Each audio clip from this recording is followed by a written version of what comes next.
I have to tell you, I struggle, and I firmly admit it. I've talked to Chris about this. I struggle quite a bit with undoing the 45 years that I've been doing medicine, the bad habits of getting into a conversation and interrupting people and not listening actively. So it's a journey. It's a journey that we must recognize. And one of the things that I think you and I were talking about is creating educational programs and master classes for physicians on how to adopt some of these techniques. Because, like, I fully agree with Chris Voss and Jim Camp and those people that everything we do in life is a negotiation. Every interaction, we negotiate with patients to get them to understand that the treatment plan we have in mind is probably the best one for them. We negotiate with families of patients who don't seem to understand what we need to do. We negotiate with nurses at the bedside, with therapists at the bedside.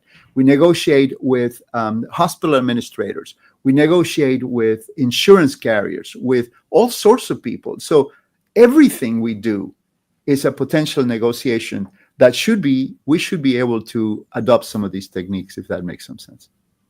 And I think to your point, I think one of Chris Voss's favorite phrases is the worst negotiation is one that you don't know you're in. Mm-hmm. Yeah. So again, I think we can relate. I think all of us who've been practicing medicine for some time can relate to an anecdote like that because we've been through this situation. What I have found invariably and painfully that just because it's a struggle for me to do, I mean, I admit it. I mean, I have to undo, as I said, 45 years of bad habits. Is what I have found invariably is when I use negotiating techniques such as the Black Swan method, which is Chris Voss's outfit, it works.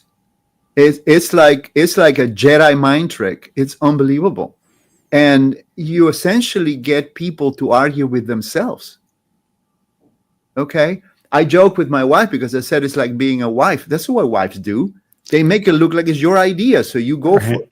I mean, they do that all the time, you know. So I think that this is a very, very positive thing to do. As far as working, on everyday life, it's interesting. You know, I don't know, relevant as it may be. There is a one night only Broadway show coming up in June about Chris Voss's life. And he is playing himself essentially for one night only. But the whole script is about how to apply these negotiating techniques to everyday relationships with your kids, with your family, with your wife, with your neighbors, with the other guy. And the techniques work. Well, guess what? They work in medicine. They work very well. They work with everybody. And it's not that you are manipulating anybody or anything. It's just a different way of approaching things.